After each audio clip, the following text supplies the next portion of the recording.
Hello, everybody, and welcome to the ProWritingAid Write-In. Today, we're going to be talking all about conflict in writing. So when we are writing fiction, Stephen says, it could have made a good conflict. Is the sofa coming or not? And it was both very tense and there was conflict. So conflicts can come in many forms. It can come in the form of me yelling at the movers to get the sofa up the stairs. It can come in the form of me yelling at my dad when the movers abandon the couch. My dad comes to help me. And it can also come in the internal manifestation of me wondering if I've just spent a lot of money on a couch that cannot come up my stairs. So conflict can come in many forms, both in my life and in all of your lives and in stories as well. And I think one of the important things to think about as we are creating conflict is that conflict can be both a physical fight, it can be a passive aggressive war of words. It can also happen internally within our characters. So all that is required for conflict is a manifestation of disagreement or incompatibility between a character and something else. And again, that can be between the character and themselves. They can be in conflict with other characters, with natural forces, or with society at large. So there's lots of potential for conflict when we're writing fiction, or if we're writing narrative nonfiction as well. So let's break down the difference between conflict versus tension, because we'll be talking about both of those today, and we'll be working on prompts related to both. So while tension is usually simmering under the surface, it's something we're aware of, conflict is typically out in the open. You can think about conflict as the tension being realized. So tension might be present in an unspoken rivalry between protagonist and antagonist, or in, your awareness as the reader about something that's about to happen. Conflict, on the other hand, is involving an active clash that's kind of taking place in the present of the story. So it's happening in real time. Whereas again, tension might be building within the reader. It might be building between characters, but it's not kind of that moment when it comes to a head. So conflict is when the tension breaks, right? When something is happening. So let's talk about different types of conflict that you can include in your story, and keep an eye on these because we will be working through conflict related or prompts related to conflict today. So keeping in mind the different types of conflict can help you figure out what you want to write about when we get to our prompts. So one of the types of conflict you might include is person versus self. So an internal conflict. An internal conflict is something that manifests only within the character's head. So we might see this expressed in our writing through narration or through dialogue or in action, but it's an internal struggle that takes place within the characters. So can someone tell me in the chat, what are some literary examples of person versus self conflict that you are aware of or that you love as an example?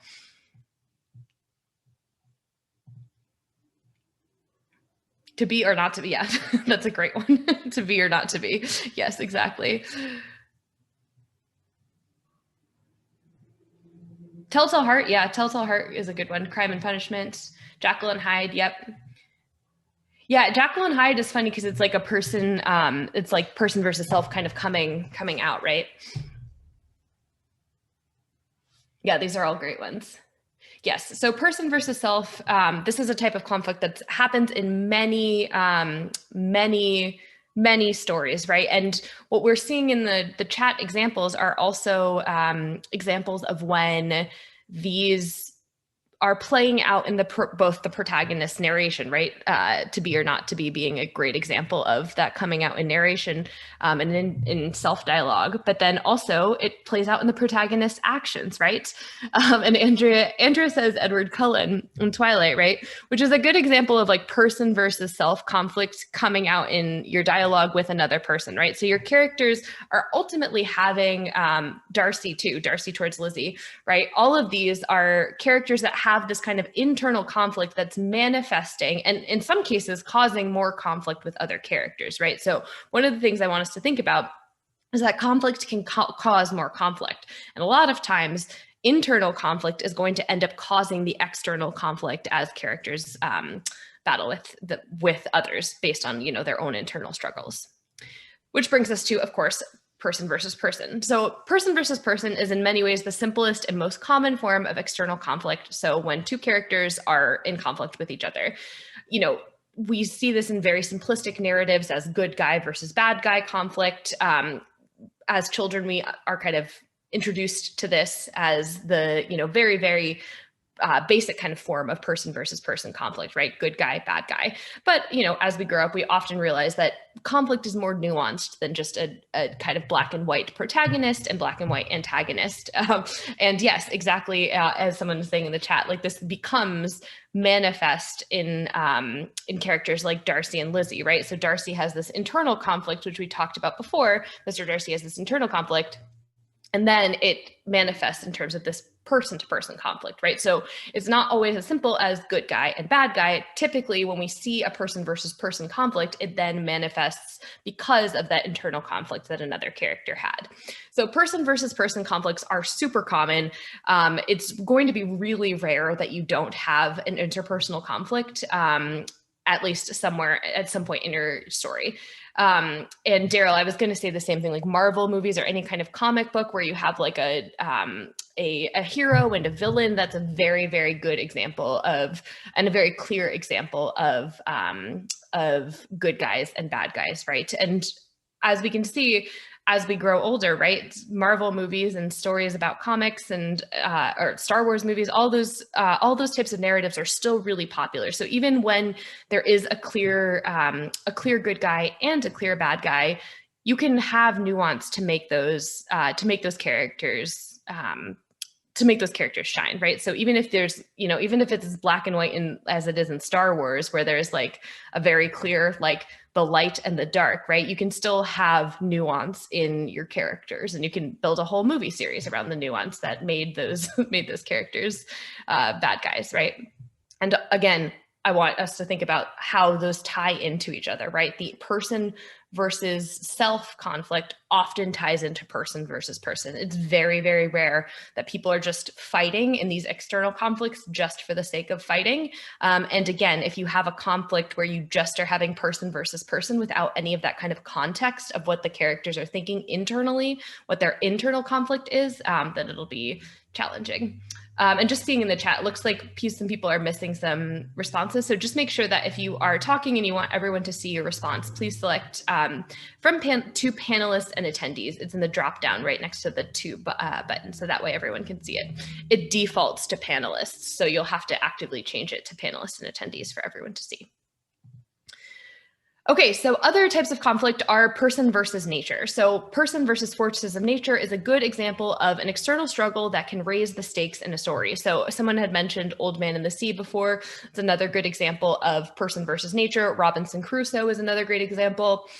Castaway, if you're thinking about a movie, is a great example of person versus nature. And again, one of the things that we want to think about is how there are all of these different types of conflicts within this. The Martian is a fantastic example. I think Moby Dick, would be person versus nature as well too.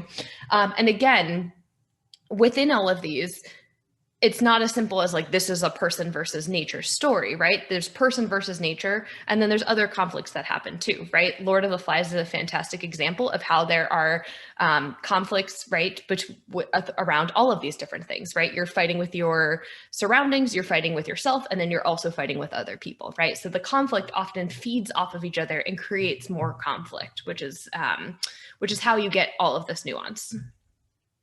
So another one is person versus society. So person versus society at large, or kind of this larger body, right? This almost inhuman function, right? Is something that we often see in science fiction and fantasy, particularly if you're writing dystopian. So 1984, like someone said in the chat, is a great example. Handmaid's Tale, Hunger Games, any of these ones where it's person versus society. Sandra asks a great question of the Joker. Yeah, so in the Batman, the Joker is like an example of someone who's kind of against society. And then he also obviously has person versus person conflict because he is fighting Batman, right? So he's got this person versus society, he's got person versus person, and then you could all, of course, argue that he has person versus self too, right? He's clearly got internal conflict. Hester Prynne, yep, exactly. That's another great example. All of these characters where they're fighting against some kind of larger societal body that is against who they are for some reason. So all of these are fantastic examples of person versus society. Yes, Harry versus the Ministry of Magic, I Am Legend, exactly. Yes, and again, all of these are person versus society, person versus self. There's larger layers of conflict within this. Animal Farm, yeah, I think Animal Farm in kind of the groups, I think would be a good example of kind of person versus society. And again, I'm using person here, but it really should be character, right? Character versus this person. Because obviously in Animal Farm, there aren't people, or it's not, the main characters are animals. So again, all of these are the four kind of main types of conflicts that you'll see in your story. You will likely have, I would say, probably at least two, if not three or four within your story itself. Now, one of the things that we want to think about when creating these conflicts is how they all interrelate. And we'll move into some of our prompts now. Okay, so our first sprint is about foreshadowing. So foreshadowing is one of the ways that we can build tension leading up to our conflicts, right? So we talked earlier about how conflict is kind of the realization of tension happening. So most often in stories, conflict doesn't just come out of nowhere. There's some dramatic tension leading to that. Foreshadowing can help build that feeling of tension for your readers so that they are feeling, okay, I'm moving towards a conflict. Something is happening. Something is happening. So for this first prompt, we're going to go a little vague. And what I want us to do is just create a list of all of the ways that you might foreshadow conflicts in whatever you're working on right now. So it might be an object that one of your characters sees, if that object is going to come back and haunt them later, right? Like there's a knife lying on the table or something. It might be a particular scene that's foreshadowing, at the beginning in Act 1, that's foreshadowing something that'll happen later, like a meeting or something like that. It could be a memory that your character has. But for these first 5 minutes, I want you to just write down as many ways that you can foreshadow, again, what your ultimate conflict will be later in your story. So we're going to have 5 minutes. I'm going to start the timer, and then we'll come back together when the timer reaches 0. And then again, if this is your first time with us, when the timer reaches 0, you can drop your list into the chat. All right, so starting the timer. See you in 5 minutes.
Okay, let's bring it back together. So as you can see, some people are sharing into the chat. So we've got lots of good lists going on here.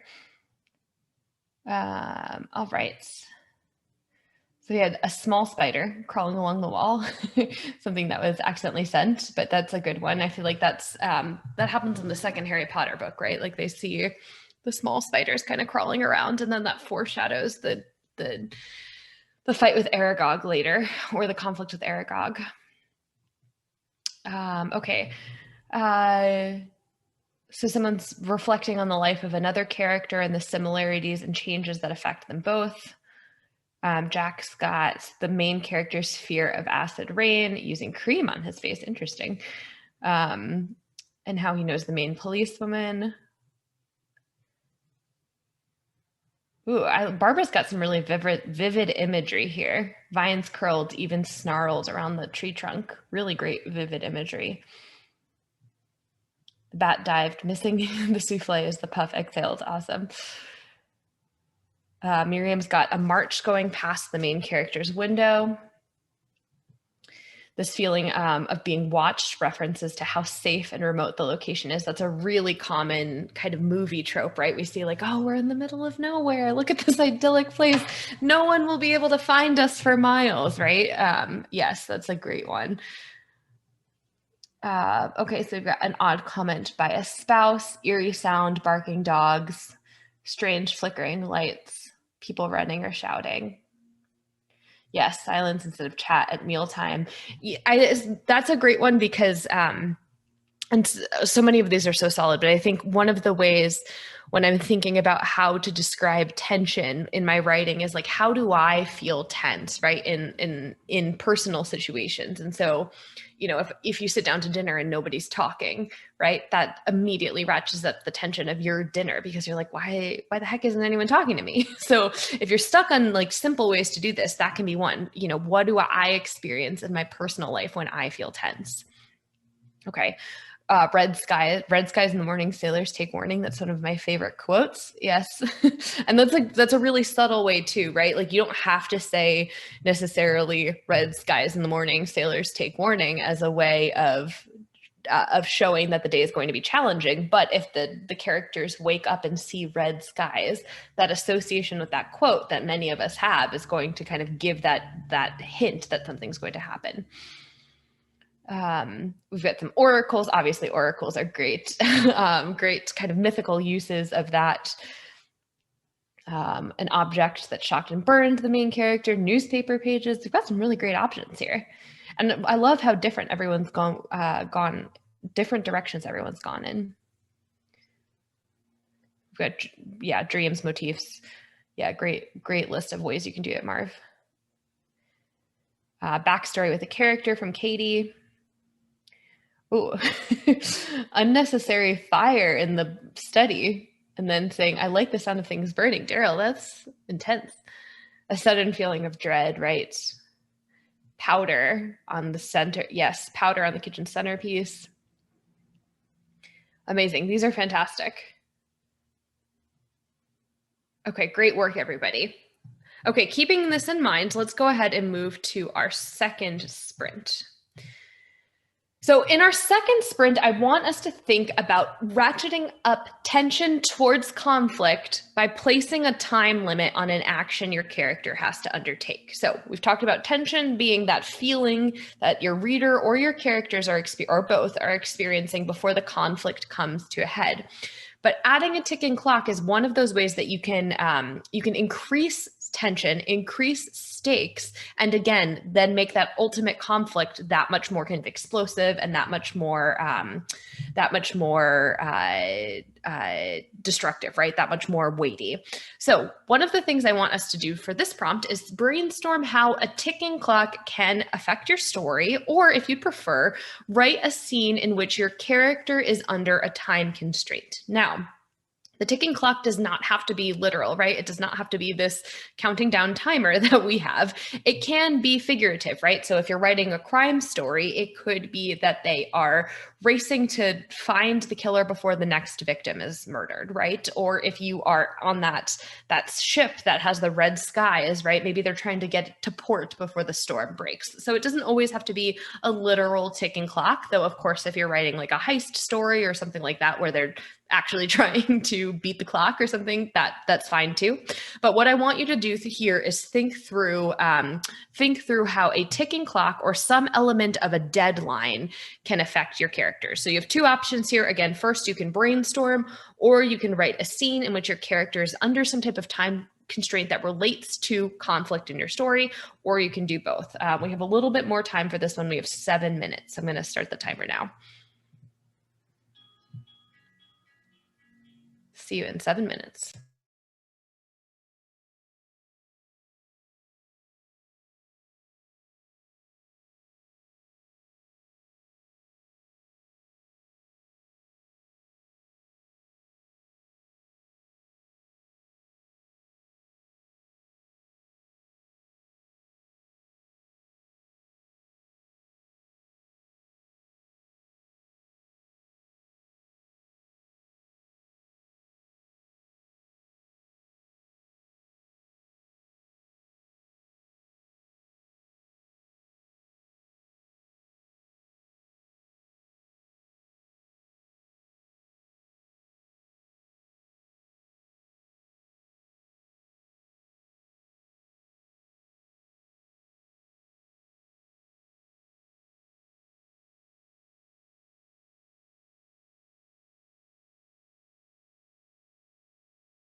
Okay, bringing it back together. We've got some good stuff going on in the chat. Thank you for those of you who are just listening along. It's totally okay. Okay, so let's see what we've got here. So I saw at the beginning we had somebody who was working on only a short amount of time to respond to a letter from DCFS, which is, yes, like 14 days. That response time is definitely very, like, that's exactly what we're talking about in terms of the ticking clock from Nurse Val. Okay, let's see. Yep, so Daryl's got the attorney having to find evidence or witness before the trial date. Yes, exactly. That's a great one. So then we've got from HL, main characters need to reach the castle in time to warn everyone and get all the defenses up before the attackers can reach the wall, right? So that's happening. So we've got some really great examples of different kinds of ticking clocks here, right? So one is happening over 2 weeks where the character's taking multiple actions. And then we have an example here where the ticking clock is happening very quickly, right? Where they're moving fast to have something happen in the heat of battle as it's going. Okay. Let's see what else we've got. Oh man, so many good ones here. I saw Sue's got a bomb. So that is a quite literal ticking clock. I liked Andrea's suggestion of just yeeting it off into the distance if they're not a bomb disarmer. So I'm assuming that since she is examining this bomb, she has a quite literal ticking clock there. Okay. Paige has another kind of fantasy story where we're trying to lead the dragon away before someone got killed. Yes, Liz, moving, wind-driven, burning crop will reach her.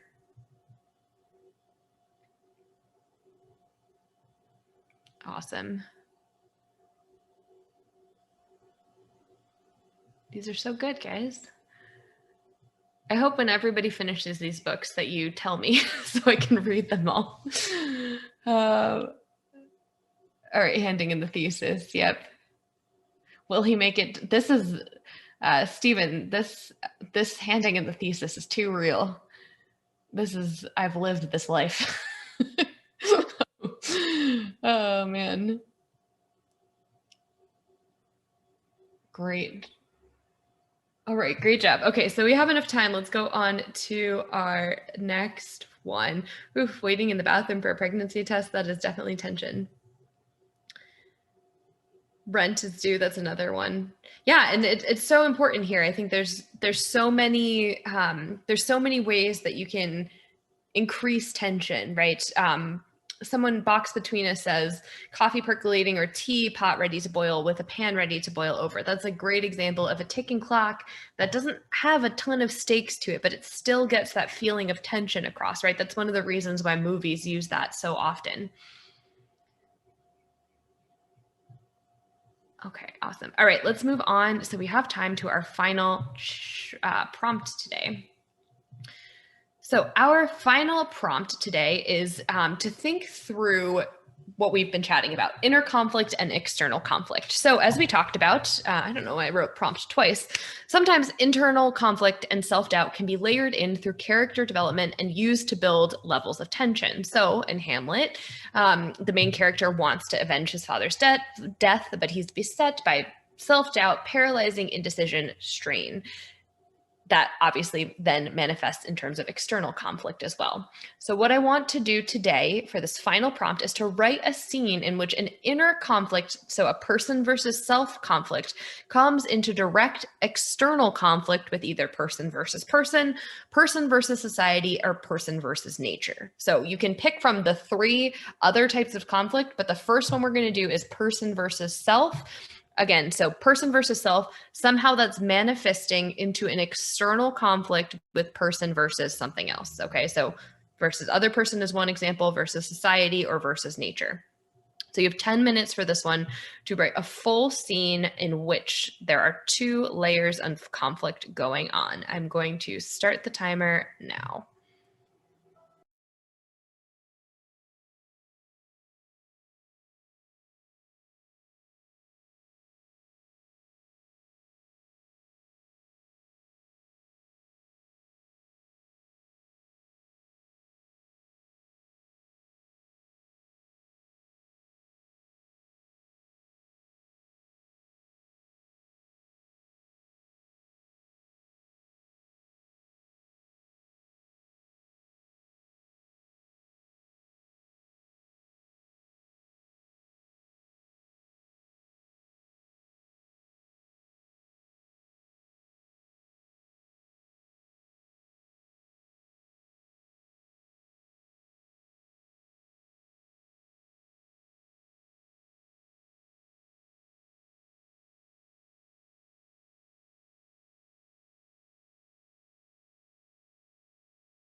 Okay, back for our final prompt. And I just want to say, as everyone's strapping theirs in, you do not have to apologize for your writing being rough in the write-in. That totally is fine. We're writing these as they happen. I do not expect anyone's writing to be perfect.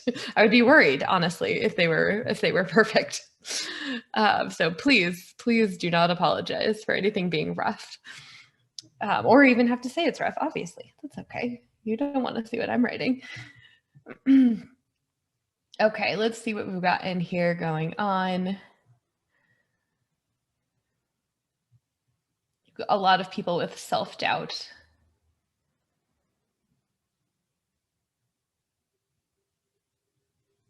Wesley and Stephen are just writing things that have happened in my life. My my struggle for my thesis.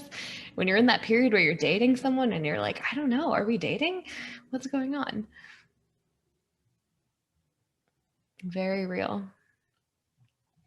And a very real example of inner conflict that's happening and externally as well.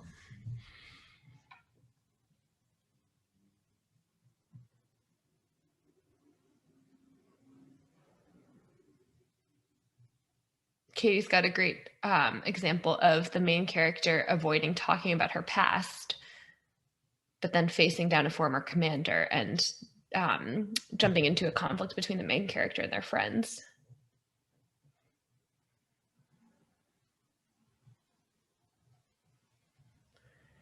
Let's see what else we've got. So many good ones. This is so hard to read. I wish we could always make the chat a little bit bigger. It's like the tiniest little window. Okay. Stephen got no scene but a plot, which is totally fine. I love that you've had options in there, Stephen. Sometimes I like writing scenes with options for how they end and then deciding what fits better later.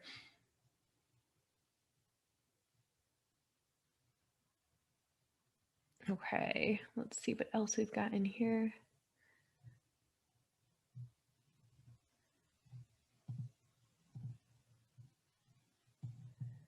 Daryl asked if we can save the chat. There should be three little dots by the right-hand side of the chat that I think you should be able to save it there. It saves without kind of formatting. It's a little challenging.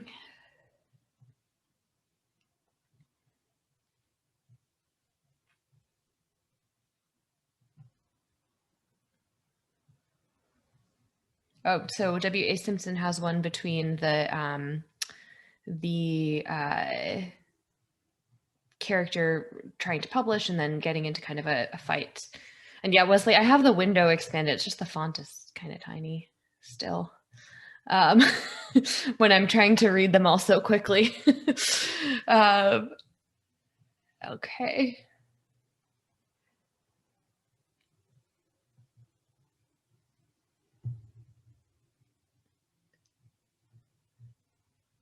Marv's almost got like a person versus machine type conflict where the craft is not working.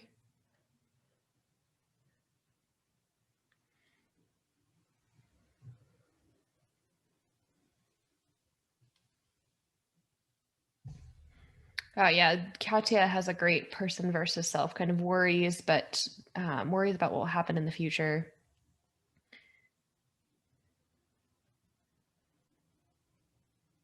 Main character asking the detective, how do you find my wedding band but not the body? These are great.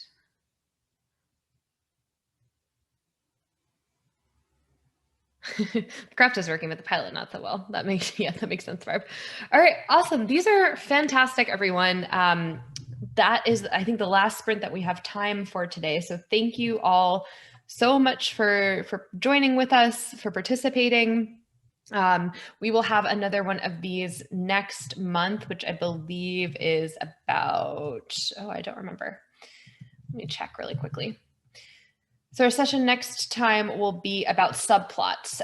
So finding subplots that are related to your main plot, of course, but not the main plot. And if you are ever, I see someone in the chat saying suggestions for topics for the write-ins, you can totally you can totally email us at hello@prowritingaid.com, and we're happy to take any suggestions for those. And yes, we will put up the recording tomorrow after this, after the recording processes. So thank you all so much for joining. I hope this was helpful. I hope you had fun looking at different types of conflict, and we will see you all on the 25th. Bye, everybody.